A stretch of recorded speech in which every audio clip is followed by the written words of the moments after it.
जय जिनेंद्र दर्शकों, जैन प्रश्नोत्तरी के 12वें एपिसोड में आपका स्वागत है। तो चलिए ज्ञान की इस श्रृंखला को शुरू करते हैं।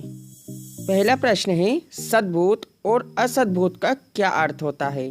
सद्भूत वर्तमान होता है, जबकि असद्भूत का मतलब भूत और भविष्य दोनों से है। अतः जीवन में भूत और भविष्य की ओर दृष्टि नहीं होना चाहिए, बल्कि वर्तमान को सुधारने का प्रयास करना चाहिए। तत्व और द्रव्य में क्या अंतर है? गुण और पर्याय के समूह को द्रव्य कहते हैं, या जो उत्पाद व्यय और द्रव्य से युक्त है वह द्रव्य है। जिस वस्तु का जो स्वभाव है वही तत्व है। तत्व सामान्य बहुतों में एक सा होता है, जैसे सोना आभूषण में होता है, जबकि द्रव्य सब में अलग अलग, जैसे एक एक जीव। अतः तत्व भावात्मक है और द्रव्य द्रव्यात्मक है।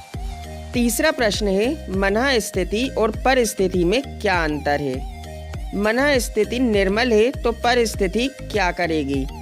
परिस्थिति कर्माधीन होती है, जबकि मनः स्थिति स्वाधीन होती है।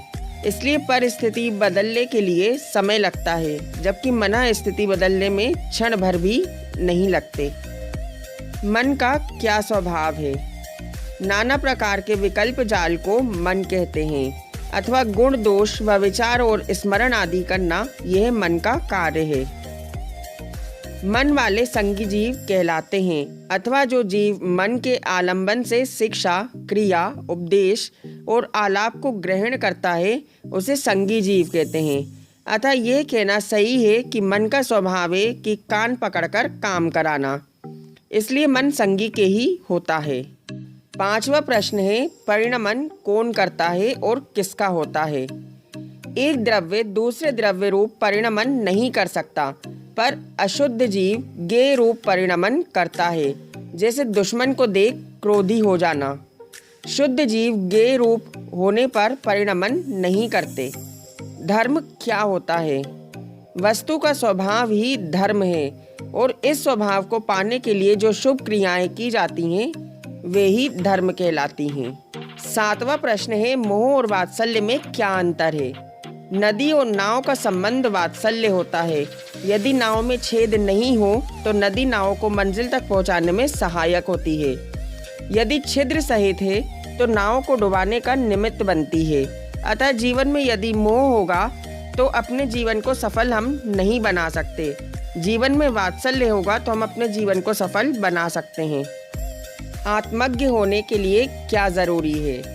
आत्मज्ञ होने में प्रथम आत्मा का ज्ञान, दूसरे में चिंतन एवं तीसरा आत्म कल्याण के लिए रत्नत्रय धारण करना होता है। अतः आत्मज्ञ होने के लिए उपरोक्त तीनों का धारण करना होगा। इसी से हम आत्मज्ञ बन सकते हैं। नौवां प्रश्न है, भगवान और देवताओं में क्या अंतर है? भगवान जन्म मरण से परे होते हैं, मुक्त, वीतरागी, अभिशाप और वरदान नहीं देते, जबकि देवता जन्म मरण युक्त, संसारी, राग द्वेष सहित अभिशाप और वरदान युक्त होते हैं।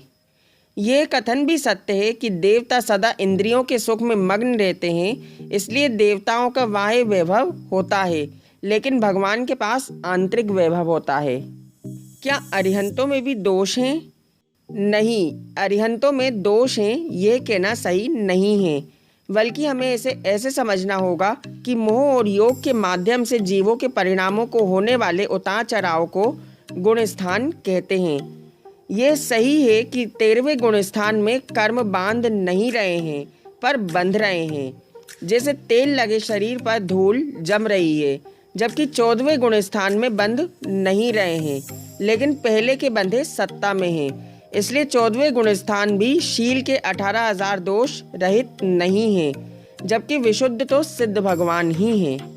11वां प्रश्न है, श्रद्धा के कितने भेद हैं? श्रद्धा के 2 भेद होते हैं। एक, भावनात्मक झुकाव जो संसार व परमार्थ दोनों में होते हैं, और दूसरा परमार्थ में श्रद्धा। ये श्रद्धा तभी होती है जब हृदय से उनके गुणों को आत्मसात करने का हम प्रयास करते हैं। आत्मसात का अभिप्राय कि जीवन की डोर उनके हाथों में सौंप देना, यानी उनके द्वारा दिए उपदेश का पालन करना। अर्थात हमें अरिहंत देव के उपदेश का पालन करना चाहिए। 12वां प्रश्न है, 7वीं और 8वीं शताब्दी की मूर्तियों पर चिन्ह नहीं होते थे, क्या कारण है? 7वीं 8वीं शताब्दी के पहले मूर्तियों पर चिन्ह अंकित नहीं होते थे। इसका कारण किसी भगवान को विशेष महत्व न दिया जाना ही रहा होगा। आजकल कुछ भगवान को चिन्ह देखकर पूजने लगे हैं।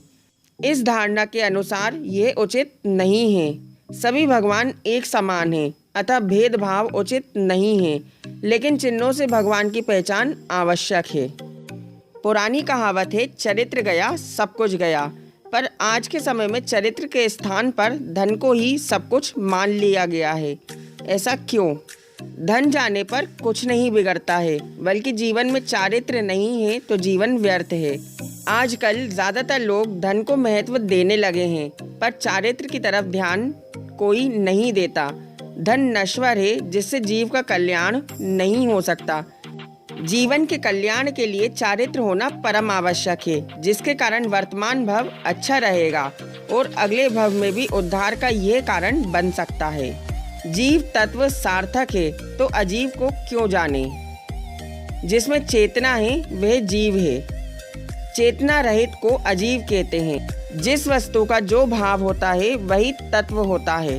अतः जीव अजीव एक दूसरे के पूरक हैं। जैसे हीरे को पहचान कर ही उसकी कटाई छटाई होती है, दूध का जानना सार्थक है, पर उसे अशुद्ध कौन कर रहा है, उसके गुणों को कौन छुपाए हुए है, उसे जाने बिना शुद्ध दूध कैसे पाएंगे? इसलिए दोनों को जानना आवश्यक है। 15वां प्रश्न है, जीवन में पूर्णता कब आती है? यदि व्यवहार में विनम्रता, वाणी में मधुरता, चित्त में सरलता, जीवन में सादगी हो तो जीवन में पूर्णता आ जाती है। 16वां प्रश्न है, क्या हम रत्नत्रय अगले भव में ले जा सकते हैं? रत्नत्रय लेकर तो अगले भव में नहीं जा सकते, पर रत्नत्रय के संस्कार लेकर जा सकते हैं और उन संस्कारों से अगले भव में भी रत्नत्रय धारण कर सकते हैं। 1 से 3 इंद्रिय वाले जीव भी सोते हैं, कैसे? निद्रा कर्म के उदय में जीव अल्पकाल सोता है और उठाए जाने पर जल्दी उठ जाता है। 1 से 3 इंद्रिय में भी निद्रा कर्म का उदय रहता है। कर्म भी जीव मन वचन काय के द्वारा प्रति क्षण कुछ न कुछ करता है। इसके कारण कर्म का उदय होता है। 18वां प्रश्न है, बुद्धि और विवेक में क्या अंतर है? जो हानि लाभ देखे वह बुद्धि है और जो हित अहित देखे वही विवेक है।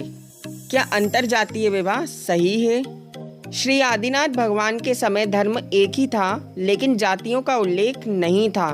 भगवान ने कर्म अनुसार जाति की व्यवस्था बनाई, जिसमें क्षत्रिय, वैश्य और कृषक का उल्लेख मिलता है।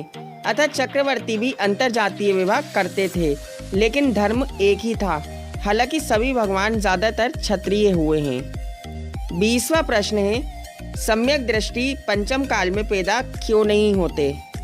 क्योंकि सम्यक दर्शन लेकर आने वाले के वज्र वृषभ नाराज सेनन होता है, पर पंचम काल में 3 हीन सेनन ही होते हैं।